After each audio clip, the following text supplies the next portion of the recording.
Okay student, अघि हामीले पढेको थियौँ फ्र्याक्सनलाई चाहिँ नि पर्सेन्टेजमा कन्भर्ट गर्ने। अब डेसिमललाई पर्सेन्टेजमा कसरी कन्भर्ट गर्ने, how to convert the decimal into the percentage. Now the this is the very easy question student. 0.58 this is the decimal, this is the decimal भनेको पोइन्ट चाहिँ सधैँ वान्सबाट हामीले नम्बर छ भने भाइ बहिनीहरू 1 2 3 5 6 नम्बरलाई सधैँ वान्स, टेन्स, 100, 1000, 10,000 भनेर यसरी पढ्छ। डेसिमल सधैँ कसरी पढिन्छ भन्दाखेरि टेन्स 100, टेन्सबाट स्टार्ट हुन्छ है डेसिमल। त्यो ख्याल गर्नु होला भाइ बहिनीहरू। टेन्स 100 भनेपछि यो दुईवटा छ भनेपछि यसलाई 100ले मल्टिप्लाई गर्नुहोस् भनेको 0.58 इन्टु 100 यसरी मल्टिप्लाई गर्नुहोस्। यहाँ पर्सेन्टेजको साइन दिनुहोस्।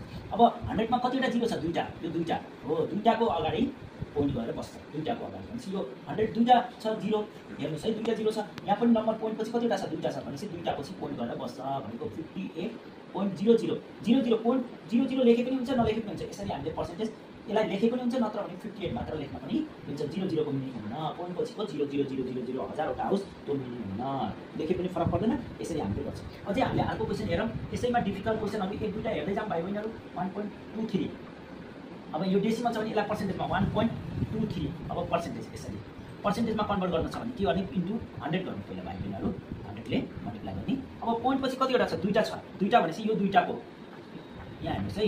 अब कहाँ गएर पोइन्ट बस्छ? यहाँ हेर्नुहोस् है 1 2 3 तीनवटा अङ्क छ। यहाँ तीनवटा अङ्क छ भनेपछि यो 23 हो। यहाँ हेर्नुहोस् है, अघि हामीले यहाँ अगाडि 0 थियो त्यही भएर 0 लेखेको थियो भनेपछि यहाँ पर्सेन्टेज यो भनेपछि यो 1 आउँछ। अनि यो दुईवटा यो पोइन्ट पछि हेर्ने, पोइन्ट पछिको नम्बर हेर्ने है भाइ बहिनीहरू। यो 1 लाई हेर्ने न, 1 त 1 यहीँ लेखिन्छ।